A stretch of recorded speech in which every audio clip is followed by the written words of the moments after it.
So, moving right into the round of 8. Set number 2 of the day.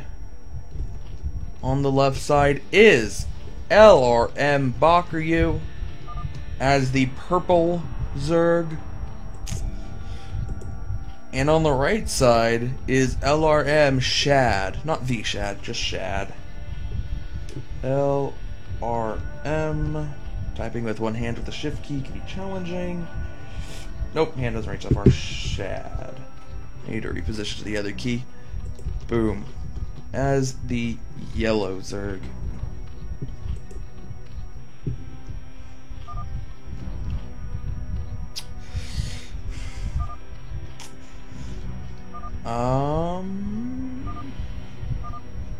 Apparently Baku needed to talk to Pyke.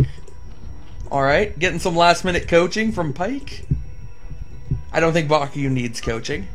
I think Baku has the opposite problem of, well, Baku in this tournament was a really interesting pick.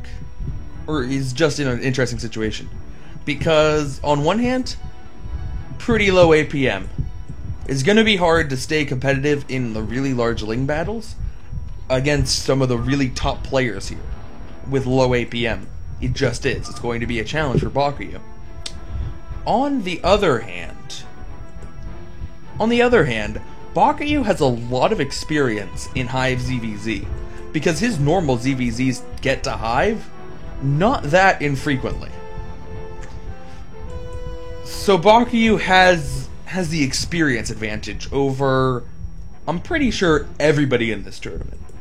I think Bakuryu has played, I think it's a safe statement to say Bakuryu has played more Hive ZVZ than anyone else. So, I don't know. Is that knowledge going to be enough to overcome sub 200 APM? I don't know. Well, fuck, when your opponent only has... That's wrong. That has to be wrong. There's like... He can't only have 50 APM, right? Okay. Still though. Oh shit, he did have 50 APM! Oh man. Alright, yo. Bakuryu actually gonna be able to use his blistering APM to drive someone into submission. Alright. Alright, this should be good. I want to see it. I want to see Bakuryu's pro Ling control. I mean, he's going 2-hatch. 2-hatch in base. Getting a creep colony too?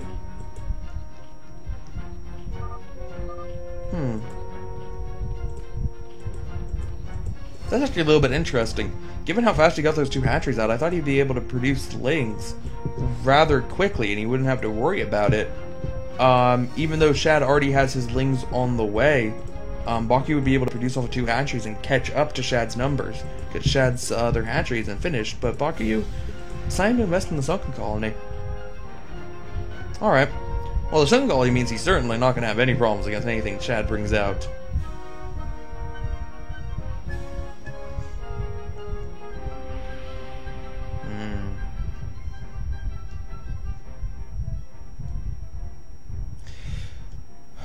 Alright.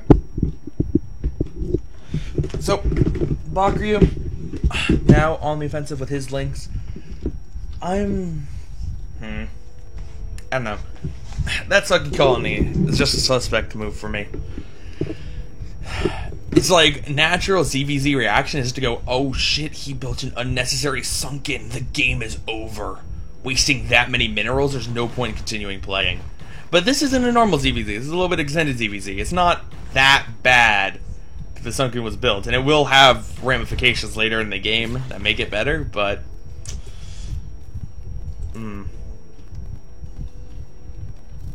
So, 3 hatcheries off of 1 base for Shad. Is he still mining gas? He is mining a little bit of gas here. And he does have speed, right? Yeah, that's speed.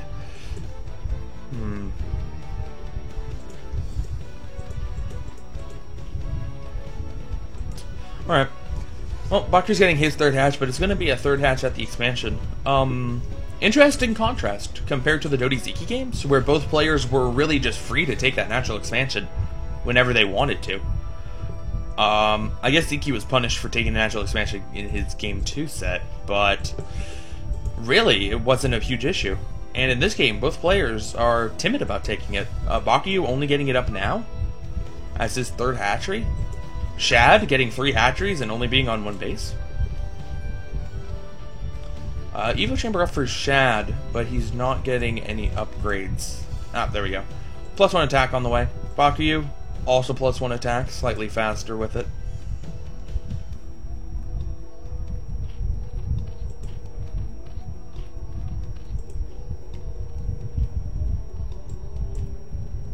Yo. You know what would have been sick? If Bakio had made this creep colony, then realized he didn't need the sunken colony. Left it as a creep colony. Let that overlord have a false sense of security, make it into a spore. And then you waste 50 minerals, but you killed 100 mineral overlord.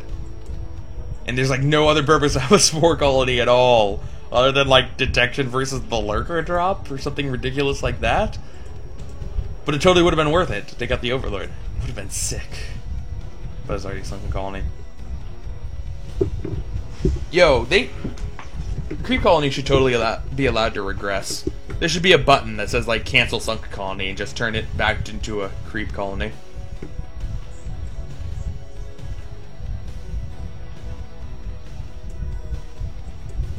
Alright. Bakio, a little bit low. Actually, he's a little bit behind in supply. He saw that other hatchery coming out, so Shad's gonna have more lings here. Bakio's gonna be forced to retreat. Yeah, that's... I don't know. He saw three hatches. He sees 3 hatches. He knows Shad's on 1 base. So when you look at the supply difference, Bakio obviously can't see the supply difference, but when we look at the supply difference, not only is Bakio behind, but Bakio also has more drones. So in terms of pure lings, he's more behind. I can, boom, bust this out. Change that to Bakio and the Shad. Alright, yeah. Shad with a 10 ling advantage at this point. And climbing now up to 12. It's pretty significant. Bakio does have the double Evo chambers. So the +1 isn't going to be that much faster than Shad. Simple Shad's +1 will finish. But Bakio, if he can stall long enough to get that +1 armor and the +1 weapons, then he's going to have a significant advantage. And it doesn't matter that it's behind by about 10 lings. But Shad, I think he's just waiting for that +1 to finish. And then both players will be on even upgrades. And yes, Shad's going for it. Bakio's going to have the better arc. A much, much better arc. But will the better arc prevail over more lings? Shad continuing to push forward. Bakio's losing a lot of them. He's got a couple more reinforcements, but not too many more. He's losing the arc. Shad's coming around. He's lost all of his guys on the left side. He's actually now starting to take out some drones. And taking out those drones might have actually... No, he still would have lost the fight anyway, but it would have been a little bit closer. Oh, but Bakio, don't underestimate that arc. Don't underestimate that arc. It can overcome a lot of lane disadvantages if you can engage right. But the Shad's continuing to move on. He has an equal number of hatcheries. So I don't think he's going to be able to really produce at the same level as Bakio, as long as Bakio just continuously makes lings. Even adding down a 4th hatchery. Hey, that second colony did something. It's totally shutting down that ling harass. How much longer until armor? Armor's done? Oh, armor's done. And this is really bad for Shad. Shad needed to do a lot more damage before that armor finished, because his armor isn't even started. And that's just going to be such a huge advantage for Bakio.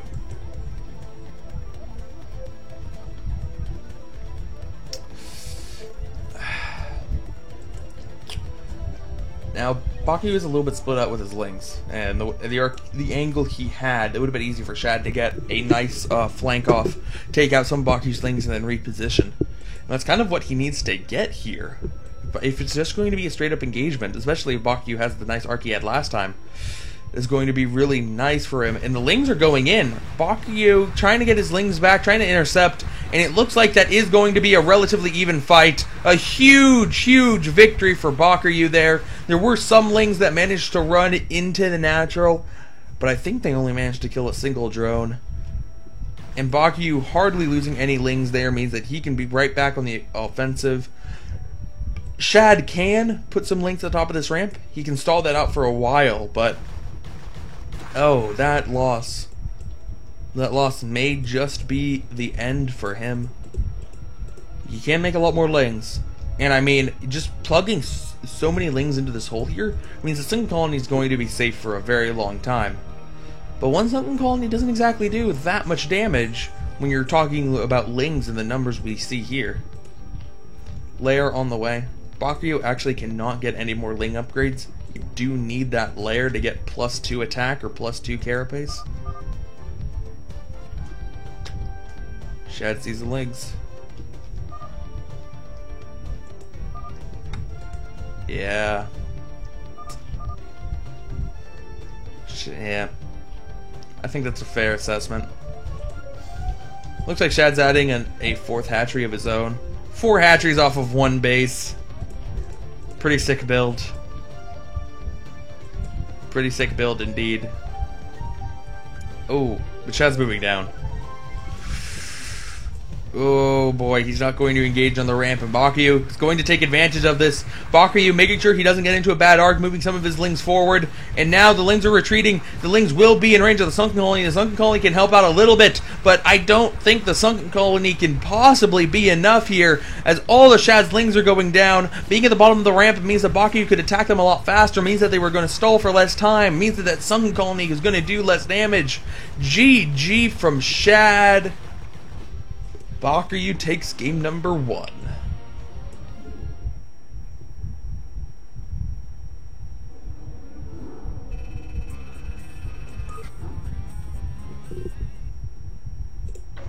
All right.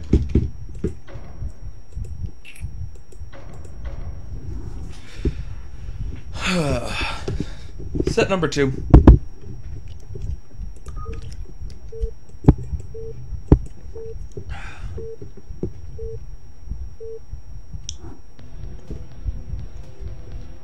Alright, in the top position is Shad, now playing as purple. That's purple. And in the bottom position is Bakyu as brown.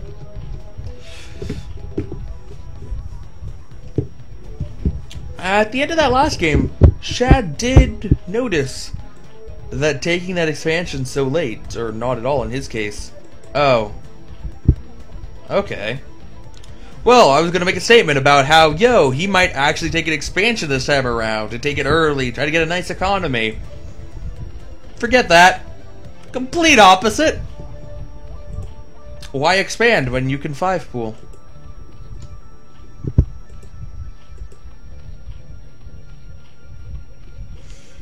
Alright. Well, let's see how Bakyu can handle a 5-pool.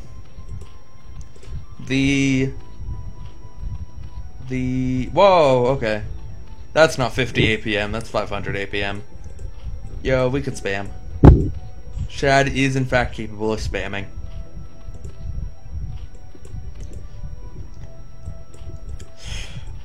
Alright, so Bakyu not going for 9-pool?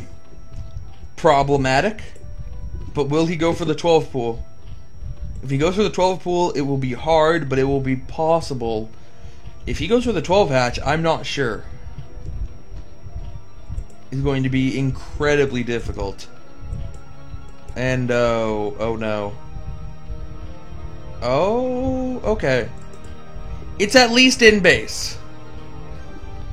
It's at least in base. But still not good at all. Very bad, in fact. It's a 3-player map, so Shad moving forward is going to see that Bakyu's not over here. He won't need to send his Lings... Actually, he might need to send his Lings to the middle first. but he will not guess after sending his lings to the. He will not guess wrong after sending his lings to the middle. Oh boy. Oh, why do spawning pools build so slow? Well, if they build faster, Baki would be in an even worse position because Shad's spawning pool would finish faster. There's a creep colony on the way. I guess Baki just does this all the time in case your opponent 12 or 5 pools you. It's gonna work out. He just needs to stall. If the lings take a long time taking out that creep colony, that counts as stalling. That's all he needs to do. That's all he needs to do. Canceling the hatchery. Canceling the hatchery. The spawning pool finishes. He's making the creep colony. Not going to make it at this one. It's not worth the money because there was no way it was going to live. But this second colony has no defenses now. Bakuyu trying to pull back drones. But every time he pulls back drones, he loses one. These drone drills are not working out for him. Multi-kill. GG. Oh, 5 pool. 5 pool, why you hurt so good.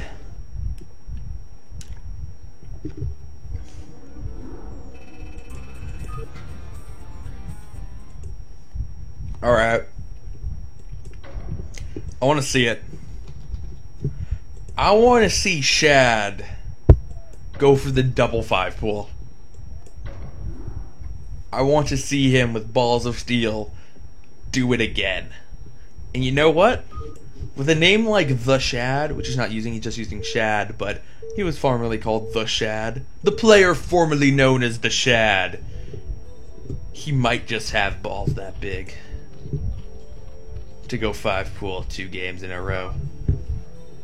Bottom left is Bakuyu. He is purple. Top right is Shad. He is white. He is proud of himself. Oh no, that's not a 5 pool.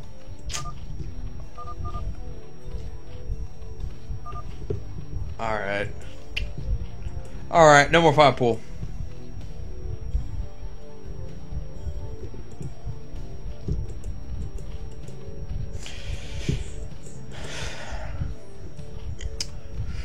So, I mean, I'm actually curious if Bakuyu is going to go for that again.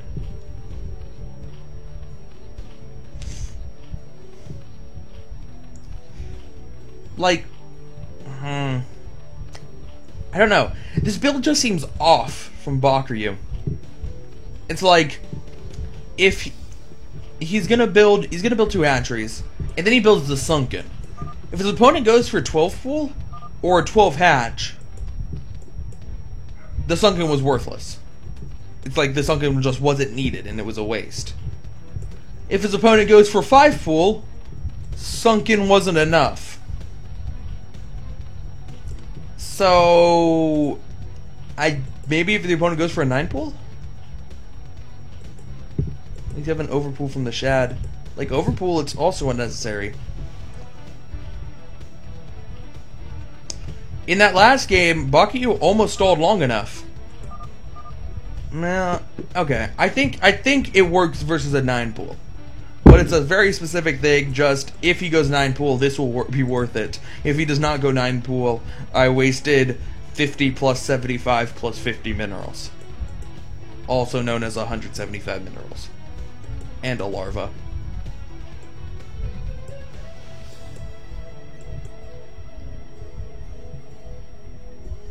It's weird how expensive Zerg defensive buildings are. Like, Terran can build turrets for 75, but when Zerg wants to build spore colonies, it's 175. It's more than double. And turrets do more damage. To big units, at least.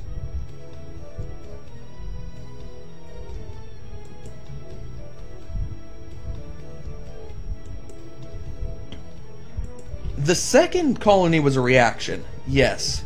But the first colony, he's just building.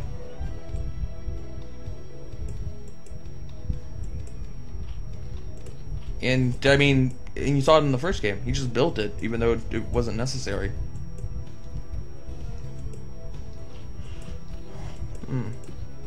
Alright, well, Bakuyu, trying to be sneaky with his lings. They came up here, then came all the way around and came down from the bottom. But Shad's moving in, going direct through the center. His lings will be seen by the Overlord.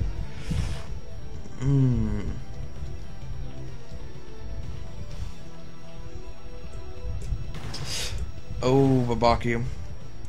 Baku does not fall for the distraction. He's just going to go straight in with his lings. Already have a good number of drone kills. Already well worth it. What the fuck, how? Shad. Shad is confused by Baku's elite movements to swing around the side halfway, then come back around to go the complete other roundabout way. It worked! The Shad has no idea what went on. And GG.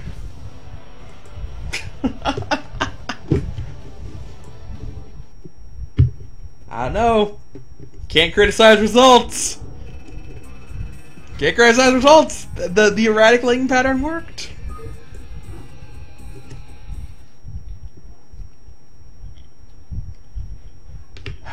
Alright. So, I got told that was the funny series. We're going to move on to a really good match now. Aziki versus Michael.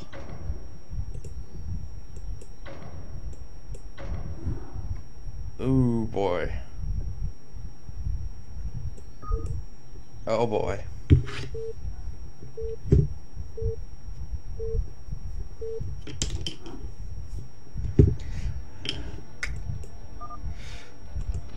I need... Oops.